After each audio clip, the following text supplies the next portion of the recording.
Sí, señor. Bueno, ¿alguna pregunta sobre lo que se habló anoche? Bueno, ¿necesitan compartir pantalla los de hoy?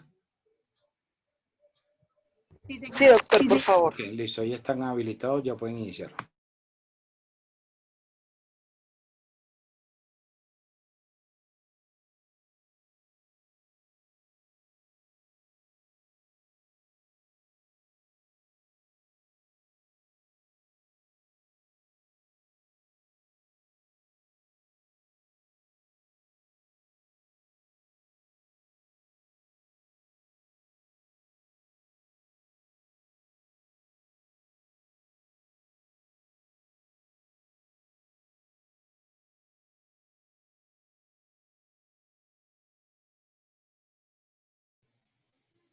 Bueno, buenas noches.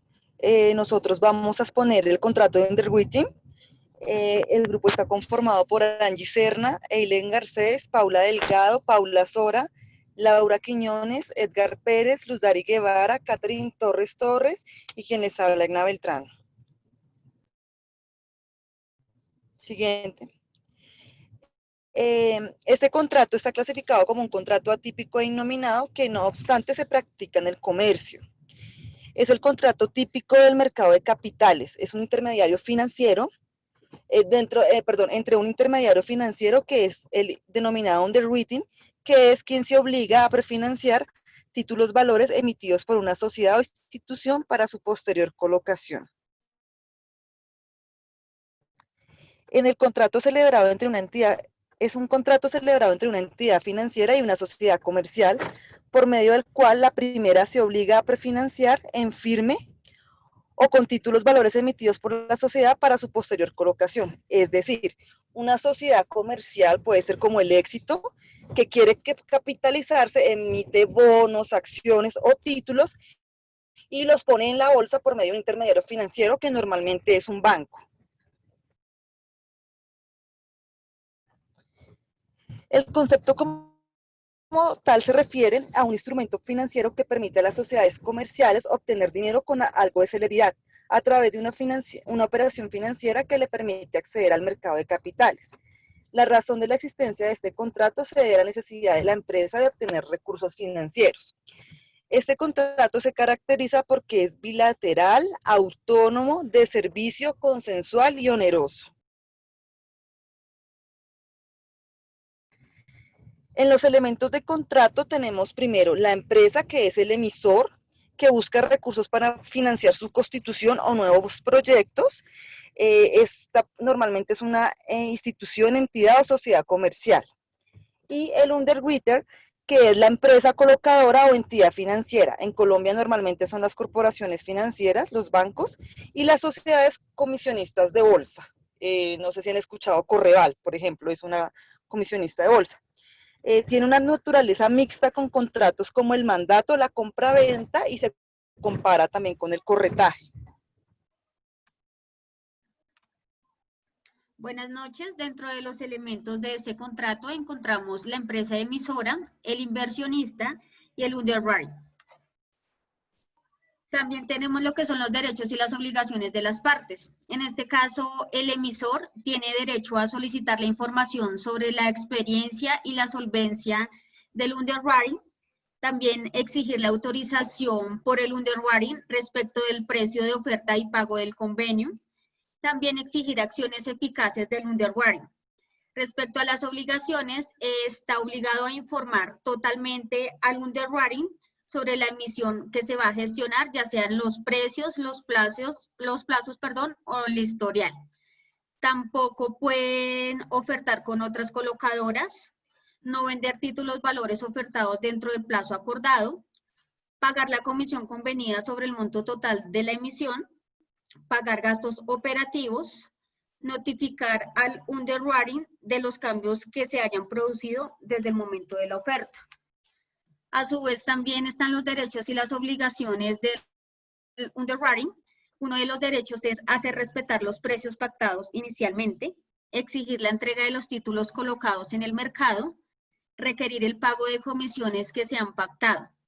Dentro de las obligaciones, informar totalmente de la información total del emisor, gestionar la autorización para la emisión de esos títulos, respetar los precios y las condiciones acordadas con el emisor y conservar la comunicación con el emisor. Por otra parte, tenemos tres modalidades de este contrato. Una se llama el mejor esfuerzo. Esta es donde el underwriting trata de colocar el mayor número de títulos posibles en el mercado, pero no garantiza la colocación de todos. Está la otra modalidad que se llama en firme, que en este caso es donde el underwriting se compromete a colocar completamente todos los títulos, valores que el emisor emita. Y el último, que es la modalidad de garantía, que garantiza la colocación de una emisión en un plazo determinado. Si no lo hace la prefinanciación, no se realiza hasta que venza el plazo establecido.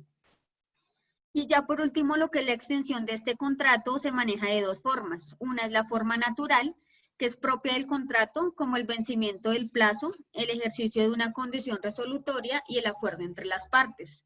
Y la otra es la forma anormal, que es cuando existe un incumplimiento en la prestación por alguna de las partes, suponiendo que ha existido dolo, negligencia, caso fortuito o fuerza mayor. Ahora les vamos a mostrar pues el contrato que se realizó en el grupo para que tengan un poco más de conocimiento respecto al mismo. Permítanme, ya se los comparto.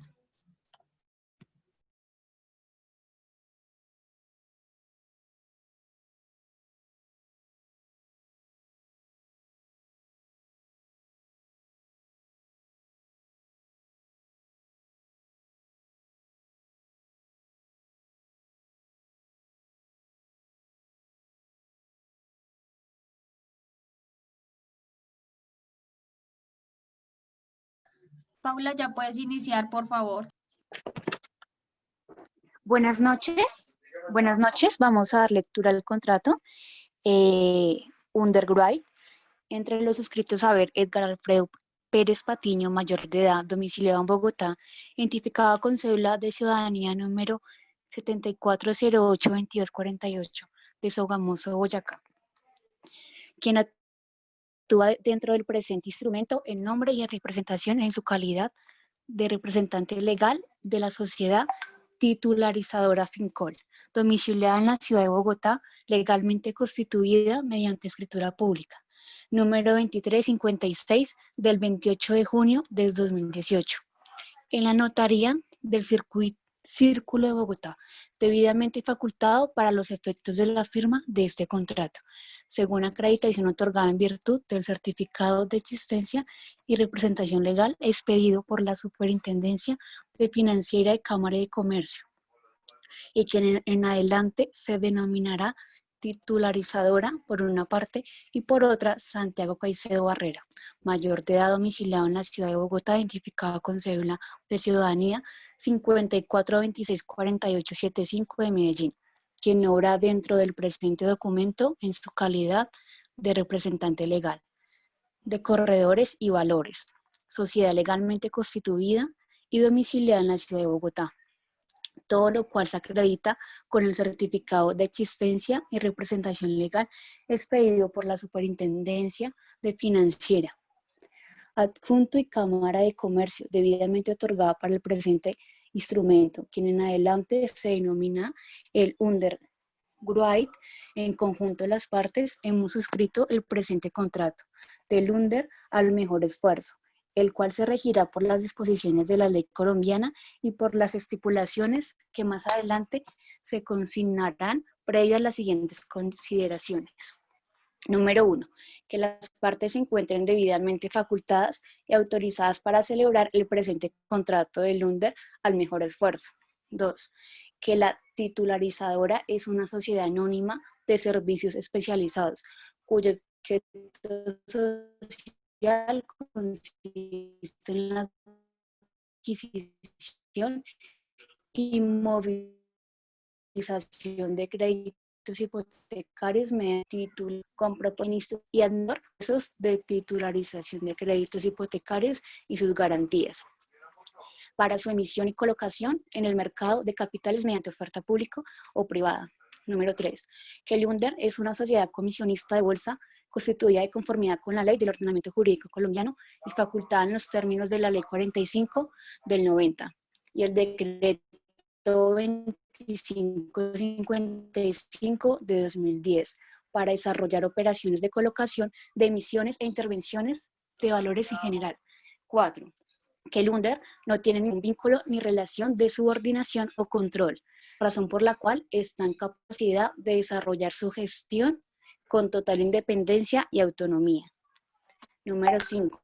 Que el Banco de Vivienda, de conformidad con las regulaciones aplicables, realiza una emisión de títulos hipotecarios denominados emisión Banco de Vivienda, en desarrollo de la cual está interesado en realizar la oferta pública de los títulos hipotecarios Banco de Vivienda, los títulos hipotecarios bancarios de vivienda A y títulos hipotecarios Banco de Vivienda clase C y de vivienda clase C, aclarando que los títulos se encuentran debidamente regulados en el reglamento Banco de Vivienda. Número 6. Que la titularizadora en desarrollo del acuerdo de intención suscrito el 30 de septiembre del 2020 con el Banco de Vivienda ha sido facultada para definir, coordinar y llevar a cabo el proceso de colocación de los títulos hipotecarios Banco y C. La oferta aplica con ambas facultades para definir el agente colocador suscriptor de UNDER requerido para el desarrollo de la colocación de los títulos, ejecutar directamente el PIC y correspondiente a los títulos de Banco de Vivienda, que el mecanismo definido para llevar a cabo el proceso de colocación de los títulos de vivienda pública en el mercado de capitales.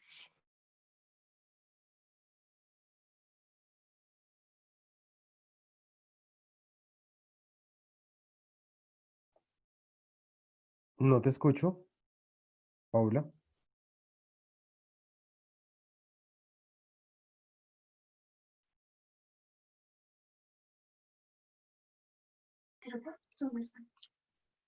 ¿Me escuchan? Ahora sí, es que se te fue la voz por un Aló. momentico, Paula. Listo. 8. En virtud de lo anterior, las partes Te acuerdan escuchamos, celebrar. Pauli. Listo, qué pena, se me cayó el internet. 8. En virtud de lo anterior, las partes acuerdan celebrar el presente contrato del UNDER al mejor esfuerzo, el cual te cayó, se regirá por recógela. las cláusulas. ¿Señor? Si se te cayó, recógela. Bueno, sigo. Por las cláusulas que a continuación se expresan y en lo previsto por las disposiciones legales que resulten ser aplicables a la materia. ¿De qué trata el presente contrato? Cláusula primera. Objeto del contrato. El UNDER se compromete a realizar su mejor esfuerzo profesional y comercial para colocar los títulos Banco de Vivienda A y C, de acuerdo con las condiciones de precio establecidas en la cláusula cuarta de este contrato, y por un monto máximo de 200 millones de unidades. Segunda, colocación de los títulos de vivienda A y C. La colocación de los títulos de vivienda A y C se hará con sujeción al valor nominal de los títulos de vivienda A y C, causado entre la fecha de emisión y la fecha de pago de los títulos referidos de conformidad con las características relacionadas en la cláusula tercera del presente contrato y demás condiciones previstas en el reglamento de emisión del Banco de Vivienda y que el UNDER declara conocimientemente. Tercera característica de los títulos hipotecarios A y C. Las características principales son: título ofrecido, título hipotecario denominado título hipotecario A y C, emitido por el emisor. Destinatarios de la emisión. Los títulos hipotecarios A y C colocarán medidamente oferta pública en el mercado público de valores. En tal sentido, los mencionados títulos hipotecarios podrán ser adquiridos tanto por inversionistas institucionales como por personas jurídicas y naturales. Señor. Plazos de los títulos. Los títulos hipotecarios A y B serán colocados en un plazo de vencimiento de 60 meses. Mínimo de la emisión, fraccionamiento y traspaso. El monto mínimo de la suscripción de los títulos de vivienda en el mercado primario se establece de la siguiente manera. THB de vivienda A, 70.000, THB de vivienda C, valor nominal. Los títulos tendrán un valor nominal de 1.000, mínimo de fraccionamiento. Los títulos podrán ser fraccionados en mínimo en un título. Mínimo de traspaso. Los títulos podrán ser transferidos en mínimo una unidad. Valor nominal y de rentabilidad. El valor nominal de los títulos del Banco de Vivienda A y C serán de 154 millones. Parágrafo 1. Los títulos del Banco de Vivienda A y C serán pagaderos en Colombia en pesos colombianos y equivalentes al valor de la unidad. La unidad de la fecha de liquidación del capital e intereses acordados, entiéndase por fecha 2, emisión. Fecha de emisión es la fecha de emisión de los títulos mediante la expedición del reglamento. Parágrafo 3. Fecha de cumplimiento del UNDER es la fecha que se establece en el aviso de oferta pública de títulos de vivienda A y C, en el cual los suscriptores deben pagar el valor de estos títulos. Pago de intereses. Los títulos de vivienda A y C se podrán pagar intereses liquidados sobre el saldo capital vigente. El primer pago del interés se hará 90 días después de la fecha de emisión. Pago capital, los pagos de capital así de pago en todos los y de conformidad con la prelación de pagos. Cuarta, precio de suscripción. Para los títulos Banco de Vivienda A y C, el precio de colocación será el precio del 100% del valor nominal, calculado a la fecha de cumplimiento del UNDER, definida en aviso de oferta pública. Quinta, forma de pago del precio de colocación. El UNDER se obliga a pagar al emisor, Banco de Vivienda, el precio total de los títulos que coloquen las fechas de suscripción expuestas de conformidad con lo señalado en las cláusulas primera y cuarta de este instrumento. El cumplimiento financiero de las operaciones derivadas de este contrato deberá efectuarse bajo la modalidad de la entrega contra pago. Sexta obligación del UNDER. Son obligaciones especiales del UNDER las siguientes. Dar aviso al emisor, Banco de Vivienda, de los títulos que haya colocado. 2. Pagar al emisor el precio de los títulos conforme a lo establecido en la cláusula quinta del presente contrato. 3. Se obliga a velar por el cumplimiento de las normas legales sobre prevención de actividades ilícitas y a cumplir con las normas en materia de colocación de acción y demás circulares de la Superintendencia Financiera y Bancaria, así como las demás normas que la sustituyan o modifiquen. Cuarto, el UNDER se compromete a registrar la operación objeto de este contrato en el sistema financiero en los términos descritos en el numeral quinto del presente contrato. El agente colocador de los títulos Banco de Vivienda A y C deberá enviar la oferta de colocación a la titularizadora al correo electrónico edgarperez@fincol.com. Para el cumplimiento de su gestión, el agente colocador se sujetará a las condiciones definidas en el presente contrato del UNDER y el reglamento de colocación de la emisión Banco de Vivienda.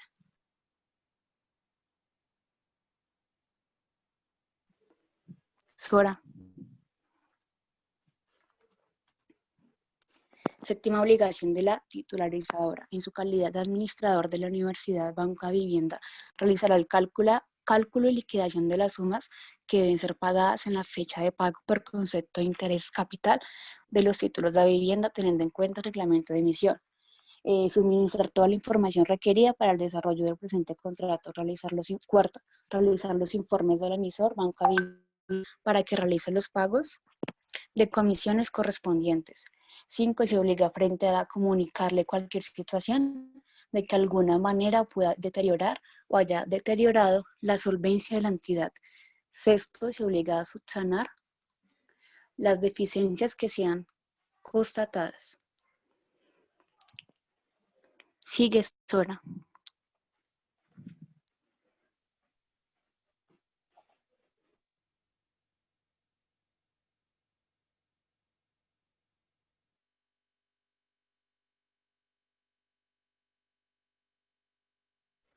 Paula. Se durmió. Bueno, octava, comisión del UNDER. El UNDER tendrá derecho a que el emisor Banco a Vivienda reconozca por concepto de comisión la suma de 10 millones de pesos. Parágrafo 1. Dicha comisión solo se causará en la medida que el UNDER coloque la totalidad 100% del monto de los títulos A y C señalados en la cláusula primera del presente contrato. Novena, pago de la comisión del UNDER. El pago de la comisión convenida en el contrato por parte del emisor Banco a Vivienda al UNDER se realizará dentro de los 30 días calendarios siguientes a la publicación del aviso de la oferta pública de los títulos. Banco a Vivienda, dicha comisión será cancelada con posterioridad a la presentación de la respectiva factura de comisión. Décima duración. El término de ejecución del presente contrato será hasta el 30 de junio del 2021, contado a partir de la protocolización de este o hasta el momento que el UNDER coloque la totalidad 100% del monto de los títulos hipotecarios bancarios A y C. Décima primera, confidencialidad de manejo de la información del UNDER. Se obliga a guardar absolutamente reserva con relación a toda la información. El UNDER se compromete a mantener de manera confidencial toda aquella información reservada legalmente protegida que sea por él conocida con motivo o por ocasión de la celebración y ejecución del contrato. En consecuencia, indemnizará todos los perjuicios que sean causados por la divulgación, uso indebido y no autorizado, aprovechamiento a favor propio o de terceros a la citada información. Listo. El UNDER le está prohibido dar acceso o exhibir expediente, documento o archivo a personas no autorizadas, salvo que previamente y por escrito obtenga autorización para cualquier publicación relacionada con el tema de contrato. Parágrafo tercero.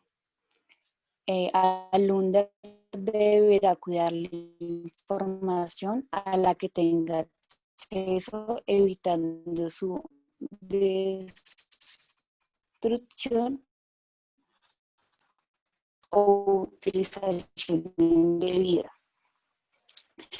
Parágrafo primero. En todo caso, en virtud del artículo 1600 del Código Civil, el valor de la cláusula penal se considerará como pago definido de los perjuicios al estimado en la presente cláusula. La suspensión del contrato. El plan en los siguientes eventos. A.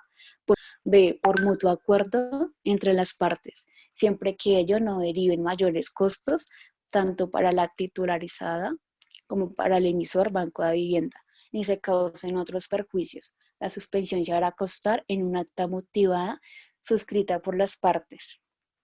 El término de la suspensión no se computará para efectos de los plazos del contrato. Cláusula compromisoria y arreglo directo. Las partes convienen en que caso de surgir diferencias entre ellas por razón u ocasión de la celebración, ejecución, terminación o liquidación del presente contrato, así como de cualquier otro asunto relacionado con el presente contrato. Inicialmente serán sometidas a la revisión de las partes para buscar un arreglo directo en un término no mayor a 5 días hábiles a partir de la fecha en que cualquiera de las partes comunique por escrito a la otra la existencia de una diferencia. 16ª, perfeccionamiento. El presente contrato requiere para su perfeccionamiento la firma de las partes y su debida autenticación en notaría. 16ª, notificaciones. Los avisos, solicitudes, comunicaciones y notificaciones que las partes deban hacer en desarrollo del presente contrato deben constar por escrito y se entenderá debidamente efectuada. Son entregadas personalmente o por correo electrónico de conformidad a la siguiente dirección y con teléfono. En constancia de lo dispuesto anteriormente, se suscribe 2 ejemplares del mismo tenor en la ciudad de Bogotá a los 26 días del mes de octubre de 2020. Listo, profe.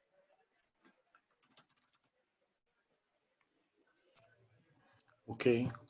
¿Preguntas? Doctor, una pregunta. Bueno,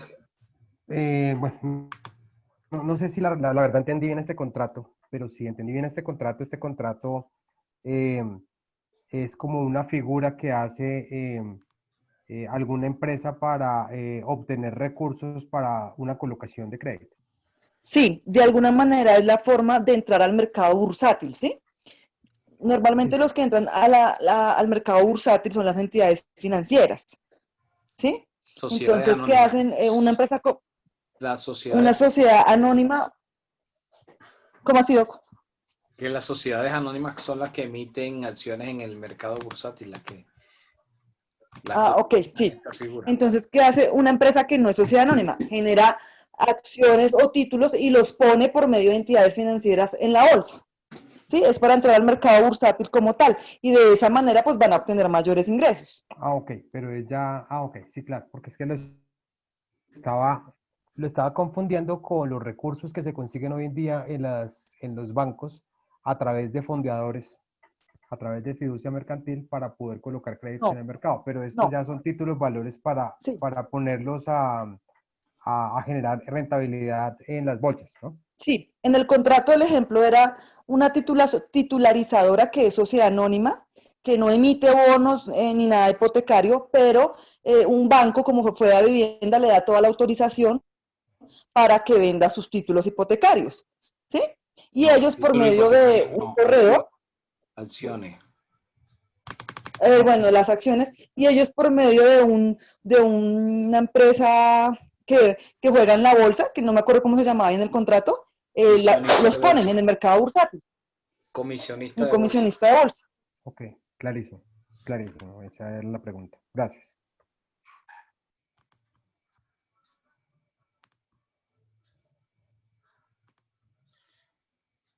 Germán, Buenas noches, doctor Luis Fernando.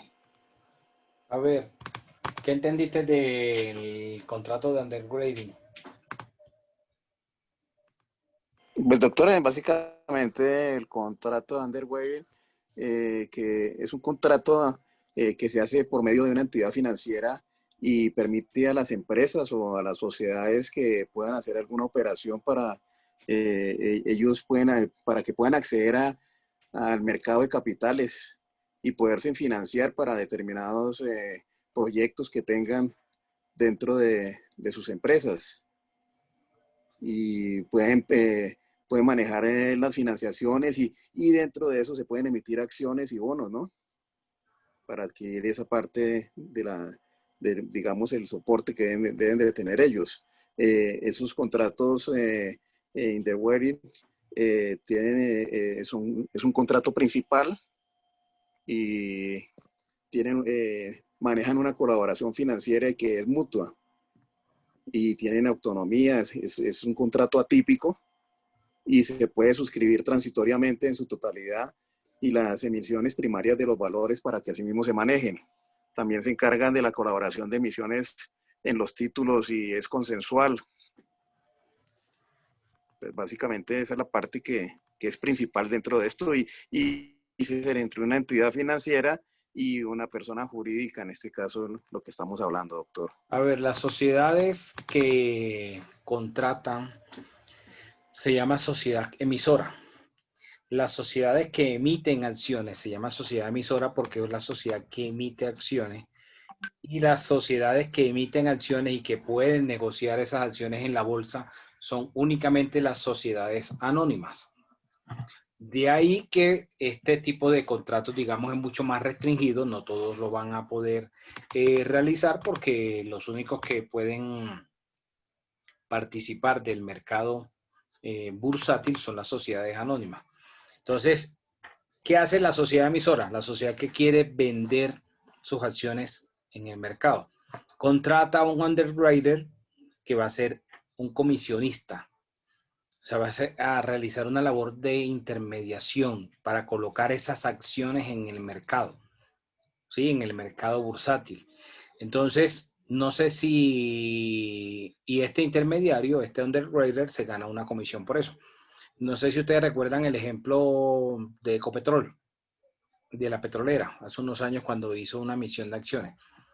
Las sociedades anónimas, ustedes recordarán que se clasifican en dos: sociedades anónimas cerradas y sociedades anónimas abiertas. Las sociedades anónimas abiertas son aquellas que tienen más de 50 accionistas. Entonces, la forma de negociar esos títulos, que es lo que se llama, que de pronto alguno puede confundir, esos títulos que llaman algunos autores a esas acciones. Esas acciones se venden en el mercado de valores, en el mercado bursátil, en la bolsa de valores. Y la forma de negociar en la bolsa de valores es a través de un comisionista de bolsa que esté, digamos, bajo la inspección y vigilancia de la AMB, de la autorreguladora del mercado de valores. ¿Sí me están escuchando? Sí, doctor. Doctor, sí lo Sí, escuchamos. doctor. Sí, señor. Entonces, Sí, señor. entonces en esa, digamos, colocación de las acciones, puede darse el contrato de underwriting de dos formas. Uno, que el underwriter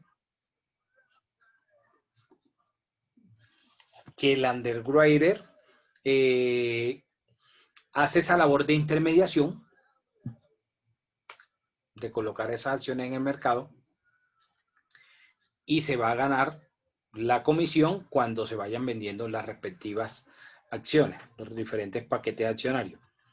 Otra es que el underwriter le compre, por decirlo de alguna forma, toda esa emisión de acciones y se la compre pues por un precio mucho menor al que realmente terminarían costando esas acciones, las vende y terminaría ganándose una comisión igualmente. Puede darse de cualquiera de las dos formas. ¿Sí quedó claro? Entonces, en el ejemplo de Ecopetrol, como mencionaba, en su momento, no sé si ustedes recordarán, las acciones se vendían a través de Bancolombia. Entonces, digamos que Jaime Velázquez quería comprar un paquete de acciones de Ecopetrol. Iba hasta el Bancolombia. Como es un grupo, ellos tienen no solamente la entidad financiera, el banco, sino que también tienen la comisionista de bolsa. Entonces, hacían el ofrecimiento, le hacían el ofrecimiento a Jaime y le decían, bueno, le vamos a vender el paquete vale X monto, y si usted no tiene el dinero, nosotros le hacemos un crédito a través del banco. Y ahí ellos hacían la operación del contrato de mutuo con Jaime, por un lado, para poderle negociar darle un mutuo para que él pudiera comprar las acciones, y por el otro, la otra empresa, la comisionista de bolsa, realizaba la colocación de esas acciones a las personas, a los interesados. Entonces, en ese momento, Bancolombia era el underwriter, ¿sí? Era ese intermediario entre la sociedad que está emitiendo esas acciones, está haciendo esa colocación de acciones, y los que compraron finalmente las acciones de la compañía. ¿Preguntas?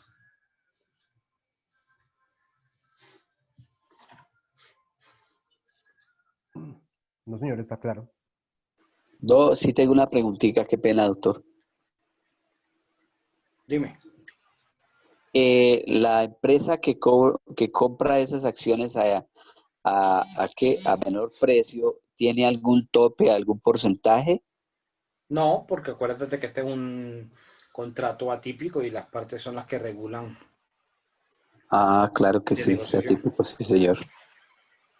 Ya, gracias, doctor.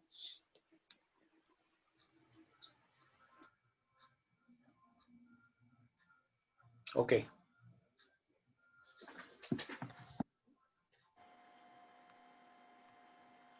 Listo, entonces, si van a compartir pantalla, ya pueden compartirla, los de la otra exposición.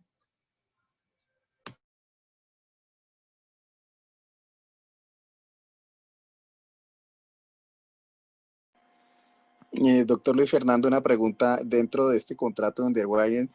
¿Esa misma figura fue la que manejó Avianca cuando emitió las acciones? Sí, también. Gracias.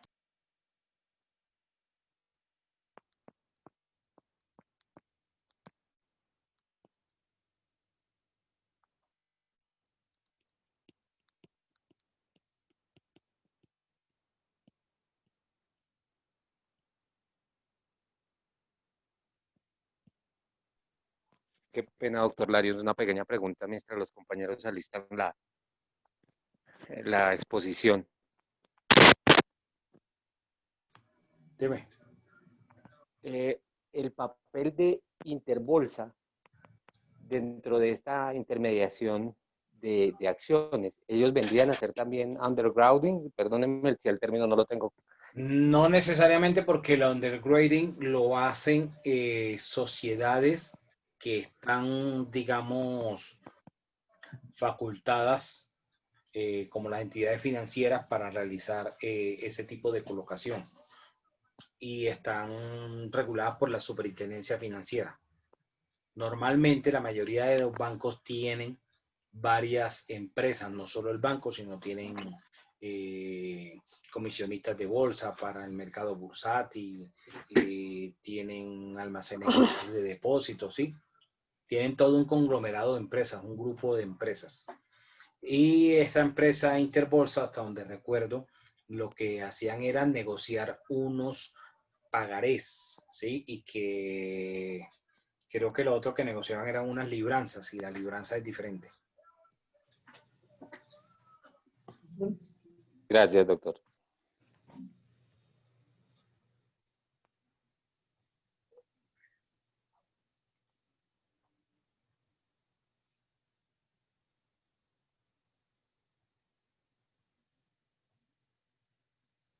Ay, no sé cómo quitar esto.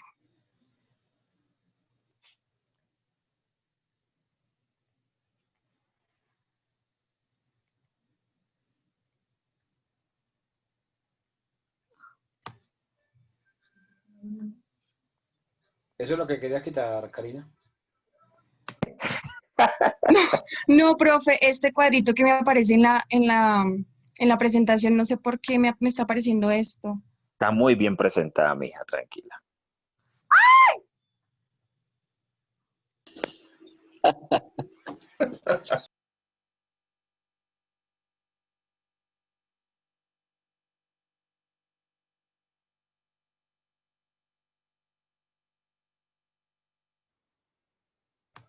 Sí, se pueden compartir.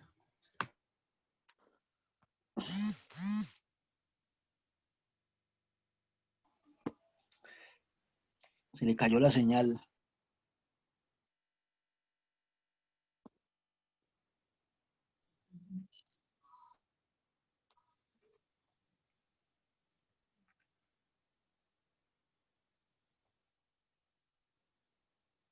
¿Alguien está compartiendo? Compañeros, ¿alguien está compartiendo? Sí, Karina, estoy compartiendo yo. No, ¿No? no, dale porque el ritmo de las imágenes tú no, Vale. pues no sabes cómo va.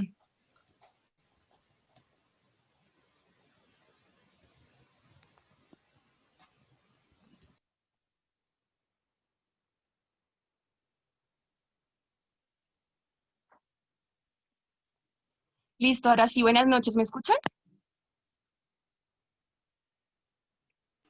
Compañera, Buenas la noches. escuchamos. Fuerte y Buenas claro. noches. Gracias. Buenas noches. Bueno, buenas noches, compañeros. Buenas noches, profesor Larios. Nuestro grupo está conformado por Luis Francisco Pulido Bobadilla, Jair Ramón Rueda Baloyes, Jonathan Andrés España Lara, Leinikers Lozano Moreno, Gilberto Elías Lozano Chaverra, Angie Tatiana Alfonso Ramírez, Andrea Mireya Rodríguez Cepeda y quien les habla, Ingrid Karina Villabón Corredor. A nosotros nos correspondió el contrato de Joint Venture. Bueno, buenas noches. En ciertas ocasiones, dos empresas quieren unir esfuerzos para diseñar, construir o lanzar un nuevo producto ofrecer un mejor servicio, compartir un espacio físico o para atacar un nuevo mercado. Quieren aprovechar lo que cada uno hace mejor y de esta forma disminuir costos, pero sin perder su autonomía e identidad. Para cubrir esas necesidades surge el joint venture. El joint venture es un tipo de acuerdo comercial de inversión conjunta a mediano o largo plazo entre dos o más personas, de igual forma entre empresas. En español, joint venture significa literalmente aventura conjunta. Sin embargo, el ámbito de lo jurídico no se utiliza este significado. Se utiliza, por ejemplo, términos como alianza estratégica, alianza comercial o incluso el propio término en inglés. El joint venture, las empresas se ponen de acuerdo en hacer aportaciones de diversa índole a ese negocio común. La aportación puede consistir en materia prima, capital, tecnología, conocimiento del mercado, ventas y canales de distribución. De igual forma, personal, financiamiento o productos. Dicha alianza no implica la pérdida de la identidad e individualidad como persona jurídica de la empresa. Sigue la compañera Andrea.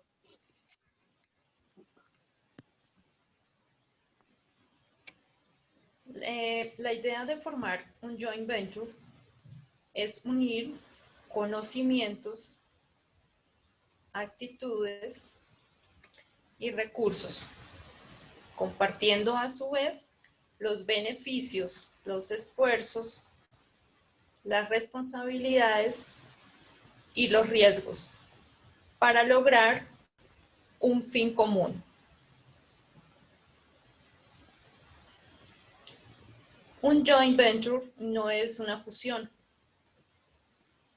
La diferencia entre un joint venture y una fusión es que en el caso del joint venture,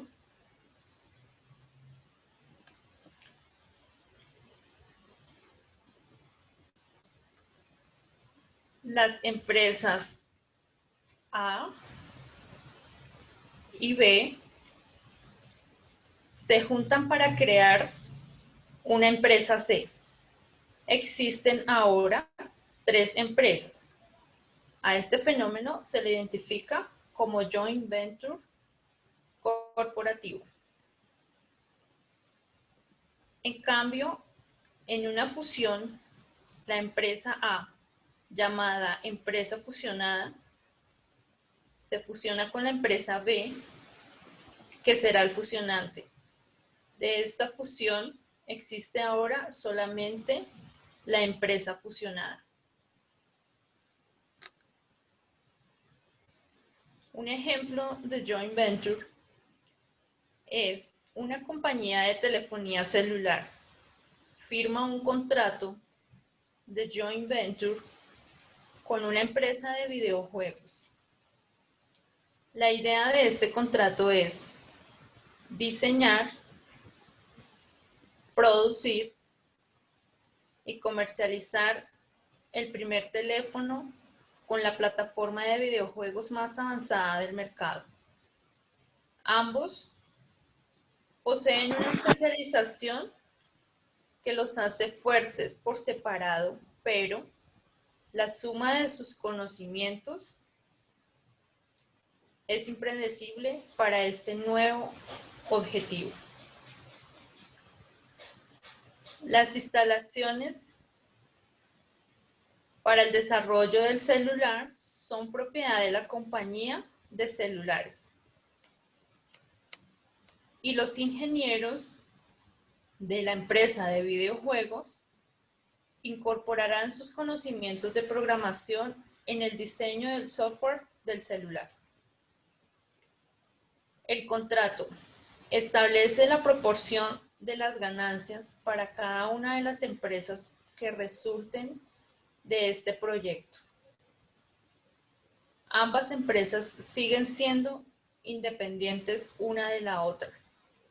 Únicamente se han aliado para efectos de este proyecto.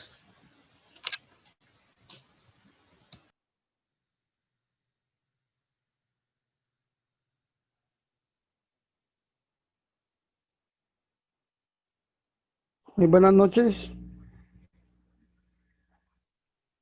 Es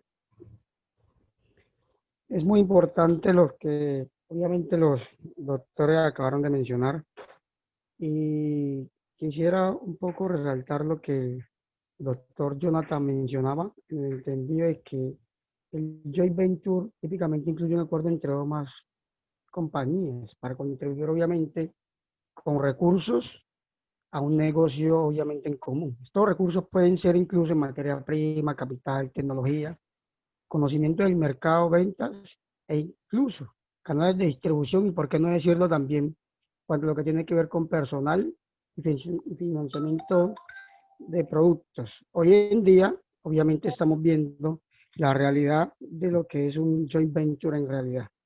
A manera de historia, uno pudiese decir entonces que existen antecedentes históricos, obviamente, y aunque no es muy claro determinar en dónde se pudo haber originado el término joint venture, que inicialmente se acomodó fue realmente a lo que es al joint venture.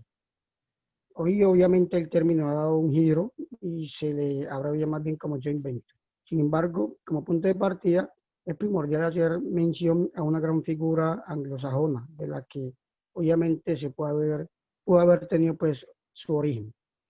Esta es conocido como partnership, definido como una asociación de dos o más personas que buscan una actividad común para luego repartirse lo que generaba obviamente la unión. No obstante, autores contemporáneos la han ubicado realmente en épocas muy remotas.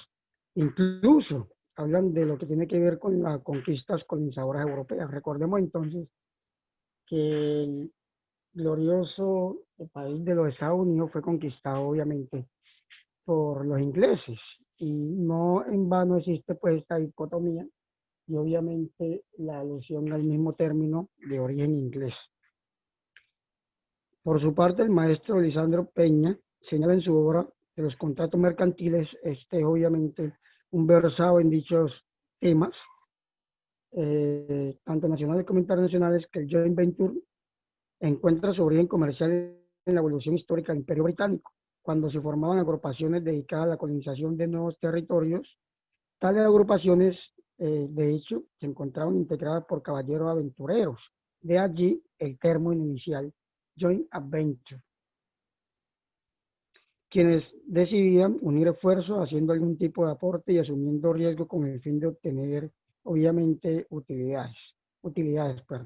De otro lado, es muy bueno precisar, lo que tiene que ver, obviamente, con su origen. La expresión joint venture hace referencia a una modalidad precisa de colaboración empresarial cuyo origen se sitúa en el derecho angloamericano. De allí la alusión que hacía anteriormente en lo que tiene que ver con tanto la parte inglesa como con la parte norteamericana, es decir, un origen europeo, pero también americano, obviamente hacia la parte norte de nuestro continente. Siendo este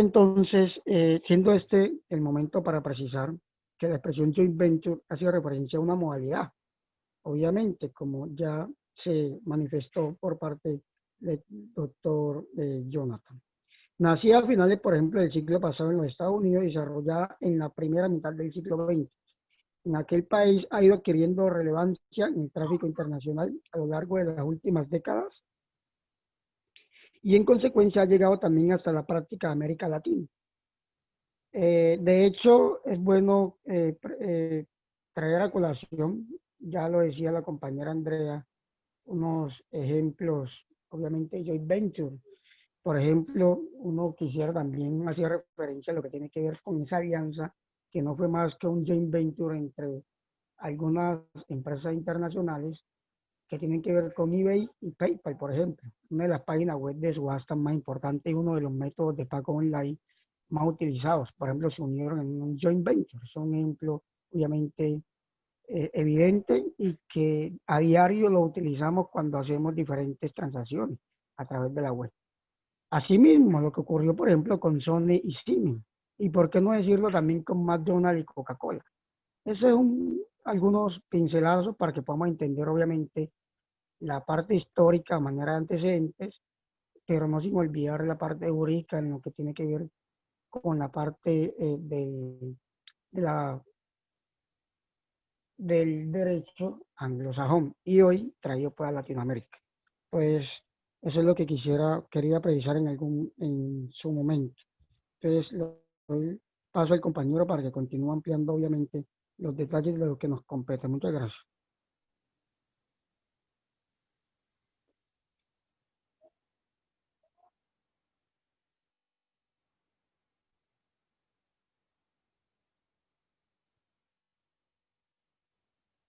Compañero Gilberto, o no sé si podemos continuar.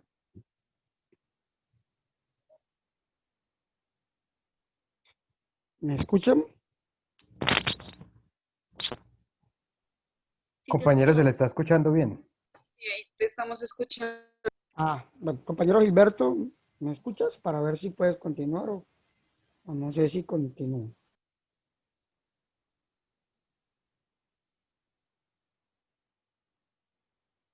Pues continúa, ya que Gilberto no da señales de vida. Continúa tú. Bueno, ok. Bueno, entonces uno quisiera entonces básicamente ver lo que tiene que ver con la característica y elementos esenciales. Típicamente incluye un acuerdo, obviamente el contrato de joint venture entre dos o más compañías para contribuir con recursos, como yo le había dicho. Estos recursos ya los mencioné, entonces quisiera precisar un poco en lo que tiene que ver con los socios. Me permito decir que los socios en un joint venture normalmente siguen operando su negocio o empresas de manera independiente a la nueva empresa común o joint venture, lo cual es una de las razones primordiales por las que este tipo de sociedad, si le pudiera llamar así, ha tenido mayor éxito sobre los merger o acquisition, que también es un término obviamente inglés que tiene que ver de sumo derecho con lo que estamos tratando de relacionar. Mi presente, digamos, contrato, uno entendería que las fuentes de información existentes obviamente tienen que ver mucho con lo que se establece realmente en un contrato, pero no es más que otro que digamos que el cumplimiento de los mismos elementos, obviamente, de lo que tiene que ver con los contratos. Entiéndase también que este es una clase, obviamente, de contratos atípicos. De hecho, uno entendería que el mismísimo Bill Gates, cuando ha establecido algún tipo de joint venture entre Microsoft y otras grandes empresas, lo que ha hecho es simular lo que normalmente nosotros conocemos como un contrato. Válgase decir también que lo que se patentó, lo que se puede evidenciar en lo que ocurrió un caso muy similar, en lo que tenía que ver con Steve Jobs y Bill Gates en su momento, en lo que tenía que ver con la calidad del servicio y obviamente la operatividad que en su momento querían tener, fue una falta, obviamente, a lo que normalmente se tiende a dilucidar en el entendido de que este tipo de contratos, si bien es cierto que son totalmente independientes, en sumo derecho no pierden la esencia de la originalidad, en el entendido de que van por un mismo fin.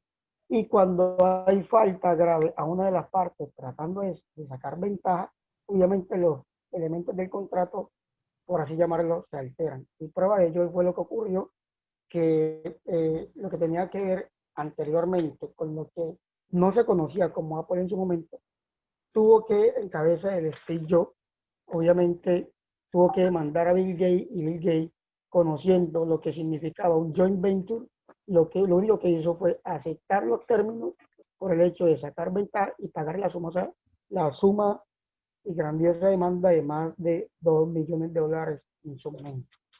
De otro lado... Buenas noches, ya volví a ir. ¿Cómo? De otro lado, en lo que respecta a la tipicidad. ¿Cómo? ¿Gilberto? Sí, aquí estoy. Sí, ya apareció, Volví ya ya. apareció. Aquí estoy. Bueno. Bueno, no sé, Gilberto, termino de decir algo como Buenas para noches. que continúe con la característica de... Entonces, bueno, Perfecto. continúa.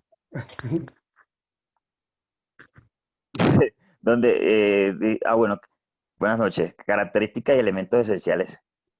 Este contrato tiene varias características y algunos elementos. Son típicos o atípicos. Se trata de un estereotipo contractual típico o atípico, dependiendo del país donde se encuentre. Por ejemplo, en Colombia aún no se ha regulado por cuanto sus elementos esenciales y de dominación no se encuentran determinados en la ley, sino en la costumbre, ¿no? Y en la aplicación del derecho comercial comparado, donde una o más personas jurídicas se asocian con la mera intención de realizar una actividad en común, asumiendo sus propios riesgos y estos riesgos son compartidos, ¿verdad? Eh, La otra es que es consensual. Su perfeccionamiento se realiza por medios consensuales, es decir, que no necesita de solemnidad específica, pues basta simplemente con el asentimiento libre de vicios entre sus creadores, ¿verdad? La otra sería la colaboración. Uno de los rasgos más relevantes es la creación de un riesgo compartido a través de la colaboración, donde cada uno de los sujetos asociados tiene la capacidad de cooperar permanentemente entre sí para alcanzar el fin que se han propuesto en el contrato. Cada uno de sus integrantes tiene una ventaja compartida de la cual el otro integrante no goza y sin la cual uno de ellos sin la cual uno de ellos no logra la realización de la obra, bien o servicio, de modo que la colaboración o la agrupación entre sujetos con fines comerciales constituye un elemento esencial dentro del contrato. Para que exista un joint venture, todos los participantes deben efectuar una contribución que permite la combinación de los activos, dinero, habilidades o conocimiento, ¿no? Que tienen, como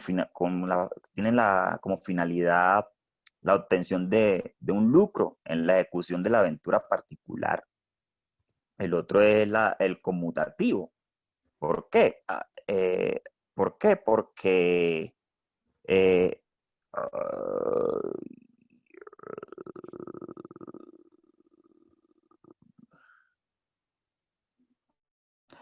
concibe para las partes las obligaciones y derechos recíprocos, capacidad onerosa, ya que todo tipo de tipo societario por lo general persigue fines lucrativos y mucho más aún si se emprende esta clase de contratos en el que su principal finalidad es el buscar la expansión en los mercados. En consecuencia, pues, exige que todas las partes corran en proporción a su participación con los costos y riesgos del proyecto, con la expresa intención de obtener utilidad, ¿no? Busca siempre una utilidad común.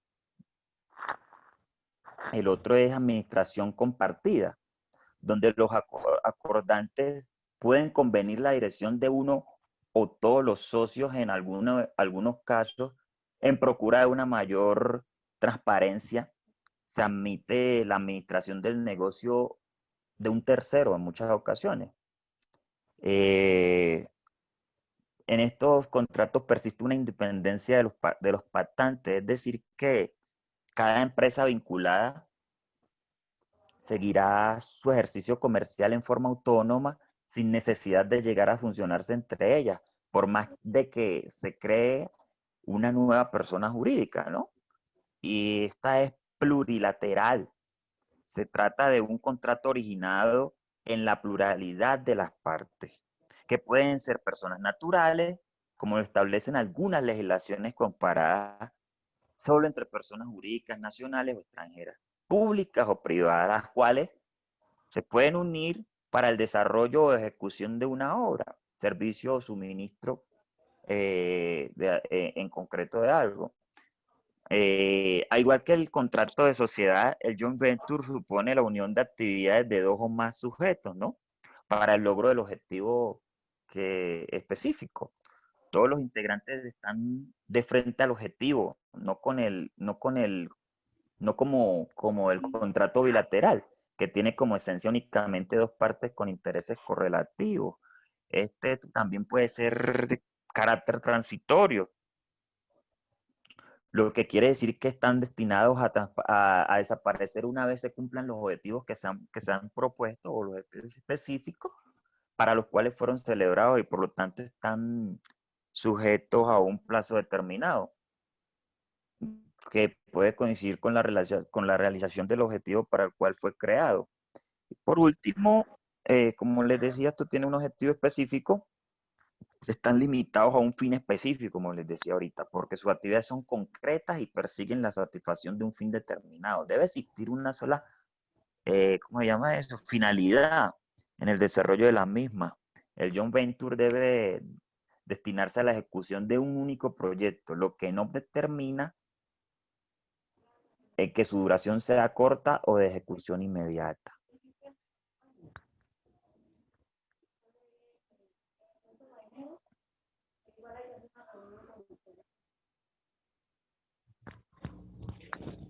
Doctora Buenas Angie. noches. Buenas noches. La clasificación a través de los años ha surgido muchas categorizaciones del contrato Just Venture según las necesidades de los contratantes entre las cuales se encuentran.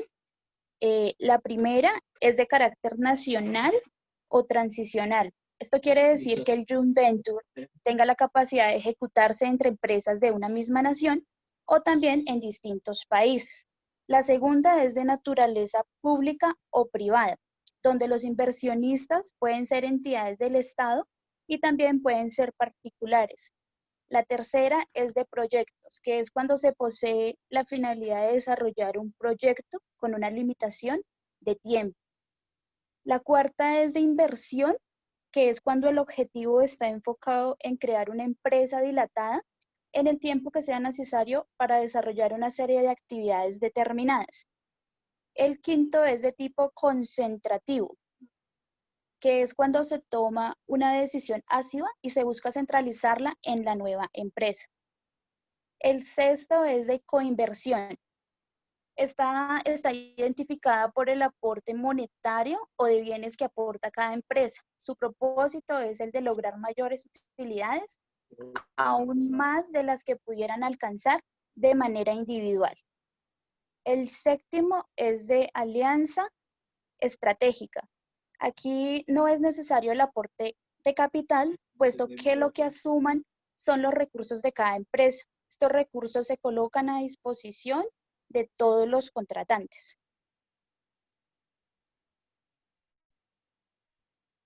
Para Peña Lisandro, el cual es un abogado experto en el derecho comercial, el Just Venture puede ser horizontal si los inversionistas tienen el mismo objeto social, pero también puede ser vertical si las empresas interesadas desarrollan objetivos diferentes. Según el Centro de Comercio Internacional, señala que hay dos clases de Just Venture, del contrato Just Venture, los cuales son los corporativos y los contractuales.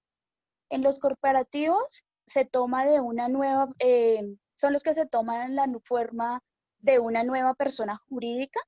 Ocasionalmente van varias entidades, organizada como una sociedad o cualquier otra organización comercial prevista en la ley de compañías.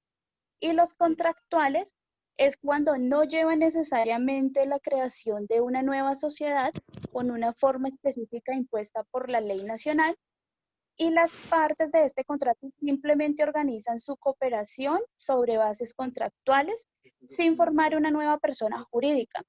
Y este tipo de cooperación se describe como Just Venture contractual, que es el que se caracteriza en general por dos importantes factores, los cuales son el de mayor flexibilidad y mayor exposición de las partes, para que tengan así una mayor responsabilidad. Le doy la palabra a mi compañero Leinecker. Buenas noches.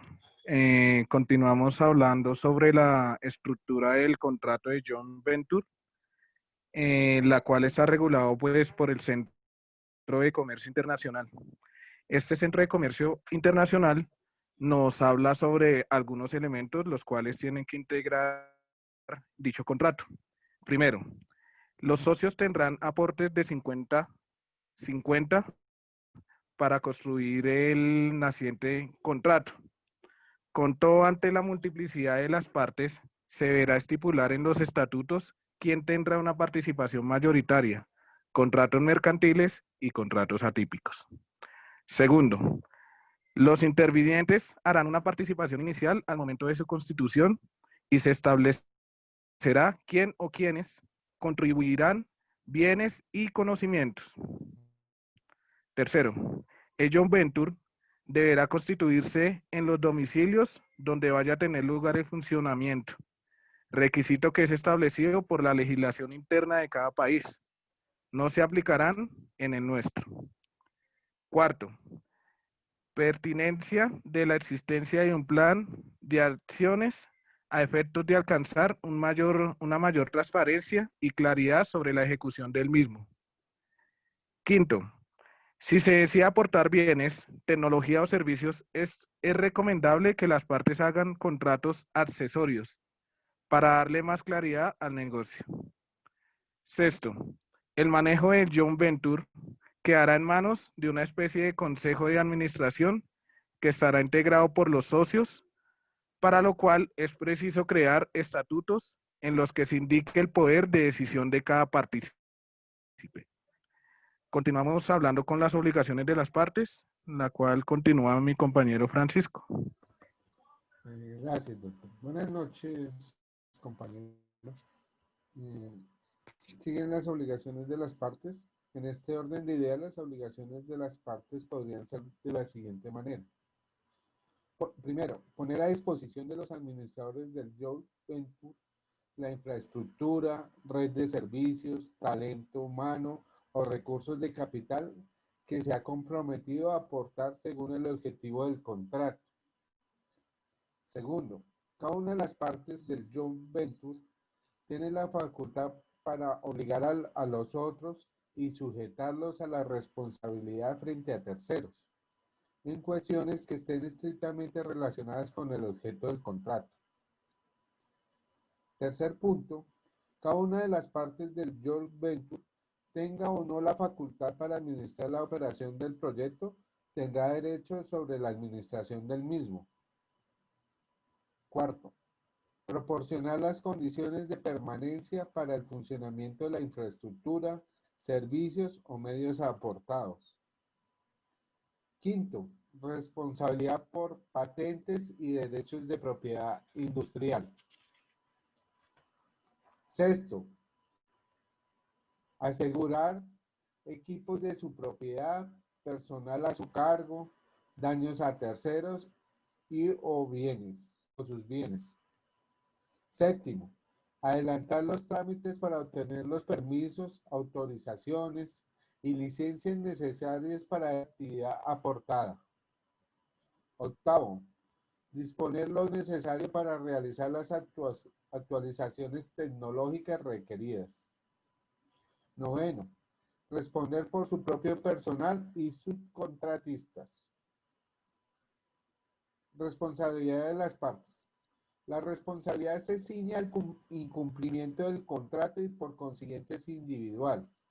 También se trataría de un fenómeno de responsabilidad solidaria, puesto que la esencia del contrato es la de participar en las utilidades, pero también en los riesgos y costos del contrato.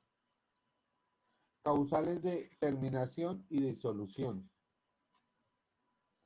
En función de la naturaleza jurídica del contrato, las causales de terminación, las cuales pueden ser las siguientes: por vencimiento de plazo, por mutuo acuerdo o por incumplimiento. Casos concretos en el sector privado colombiano. Un ejemplo de ello es Juan Valdés. Cuando las tiendas Juan Valdés decidieron abrir sucursales en otros países, acudieron a esta forma a negociar para no tener que crear nuevas empresas en el exterior. Simplemente se asumir riesgos compartidos para alcanzar tal cometido. Entre los tratos más característicos están en el joint venture que se realizó con la empresa chilena Falabella en el año 2007, donde esta aportó un 65% y Juan Valdés un 35% para poder llegar al mercado de ese país. De la misma manera operó en países como Perú, España, Ecuador y Estados Unidos. Y conseguir en la actualidad más de 40 tiendas a través de su uso, generándole utilidades significativas a las participantes de manera ágil y sin la necesidad de fundar nuevos entes societarios. Eso es todo, doctores. Muchas gracias por su atención. ¿Dudas, preguntas? Bueno, compañero Francisco, que muy bien lo ha dicho y los demás doctores han obviamente ratificado la precisión de lo aquí conceptuado. Me permite entonces, a manera de conclusión, manifestar lo siguiente, para que podamos obviamente tener precisión a manera pues de cierre. Los contratos joint venture en nuestro país se ubican como una figura atípica, al no tener una regulación específica. Claro está, sin perjuicio que al momento de su estructuración se deba acudir a los lineamientos fundamentales que establece nuestra legislación civil y comercial para tenerlo con fuerza coercitiva. Esta precisión es bueno obviamente resaltarla para que entendamos la dimensión de lo que aquí se ha mencionado. De otro lado, nótese que lo anterior obviamente sucede al menos en materia de contratación privada, por cuanto en el ámbito público existen figuras afines de colaboración empresarial y obviamente son muy conocidas por todos nosotros. Por ejemplo, lo que tiene que ver con las uniones temporales o los consorcios. En el entendido de que cuando se realizan muchas uniones temporales en nuestro país, por ejemplo, cuando va a contratar con bienestar, vemos que hay, digamos, agremiaciones, asociaciones, entidades, obviamente, que quieren, obviamente, conseguir algún tipo de lucro cuando se presenta algún tipo de licitación. Y en el SECO, obviamente, se evidencia.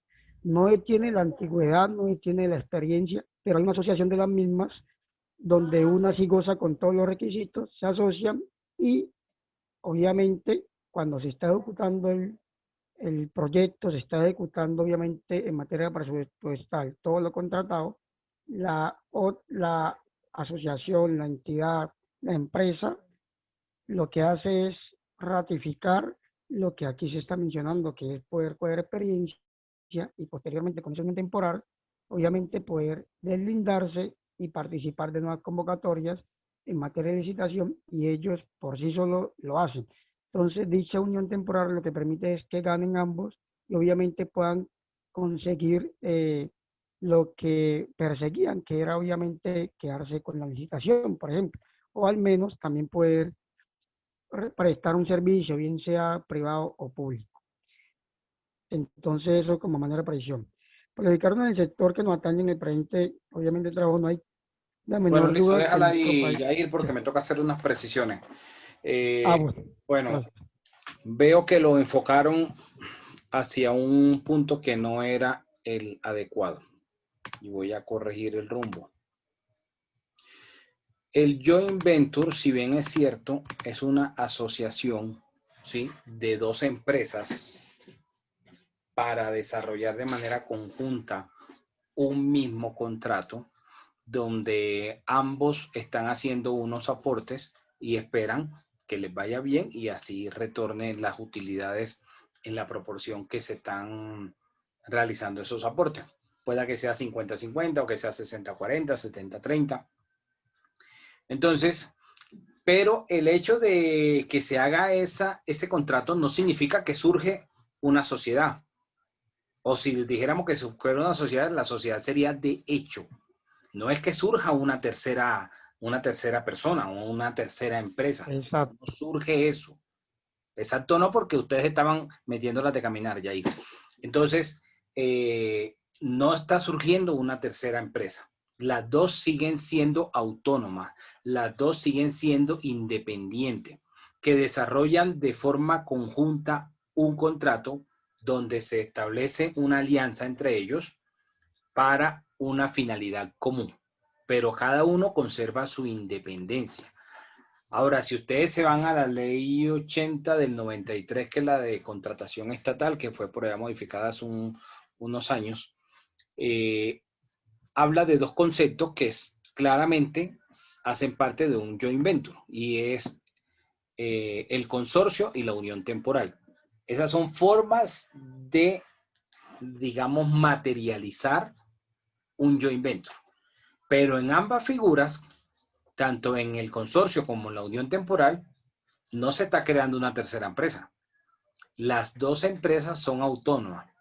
Aun cuando saquen de forma conjunta, bajo alguna de estas dos modalidades que nos establece la ley 80, sea la unión temporal o sea el consorcio, lo único que hacen de forma conjunta es sacar un RUC ante la DIAN para que le genere un NIC por el cual se va a facturar y se va a recibir, digamos, toda la operación, porque no están creando una tercera empresa. Si crearan una tercera empresa, entonces eso sería una sociedad nueva, ¿sí? Y es completamente Pero diferente. recuerde usted que yo lo mencioné cuando Sí, dije lo pero muchos de las uniones tus temporales. compañeros al principio ya dieron esa sensación, por eso estoy aclarando que el joint venture, si bien es cierto, se trabaja de forma conjunta, de forma mancomunada, no significa que constituyen, porque por ahí vi al principio de las diapositivas unas de que hablaron de fusión, de que incluso utilizaron mal los términos, porque es la sociedad fusionada y la sociedad absorbente. ¿Sí? La absorbente es la que absorbe, como lo dice la palabra, a la otra, y aquí nadie absorbe a nadie. Aquí las dos empresas mantienen su autonomía. ¿Ok? Por ahí vi que Por eso levantó en la las mano Rodrigo. conclusiones se estaba precisando. Sí, ya los del grupo ya tuvieron la hecho la oportunidad. No nos acotación extendamos de mucho. Quiero las aclarar las dudas. Veo joint que ventures Claro. no levantó la mano. corporativas, Rodrigo, Doctor, una pregunta.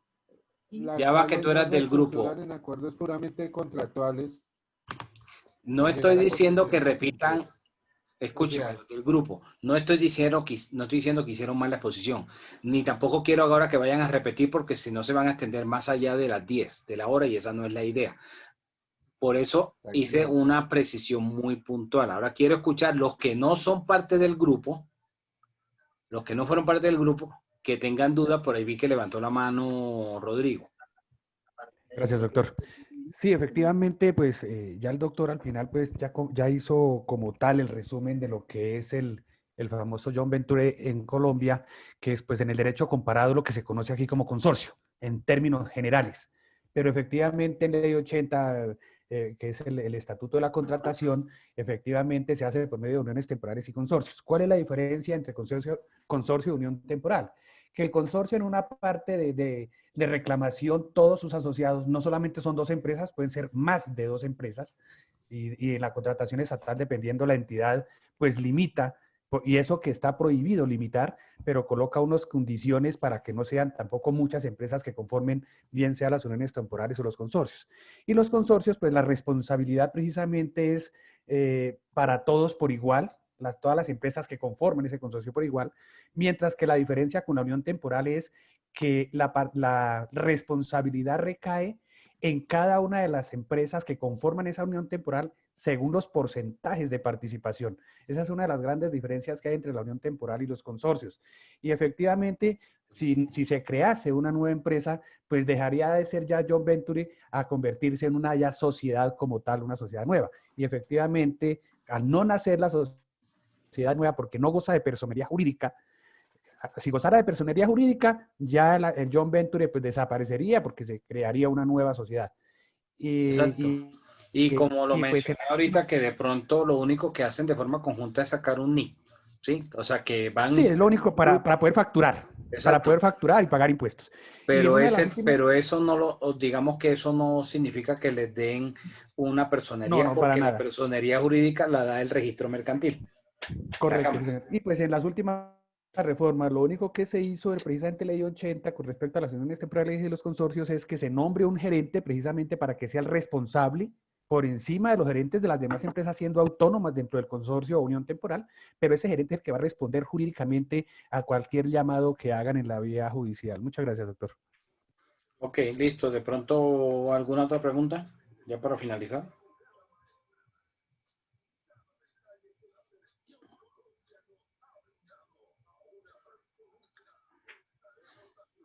Bueno, entonces nos vemos mañana. Feliz noche. Gracias, doctor. Feliz noche. Gracias, doctor. Gracias, doctor. Feliz noche.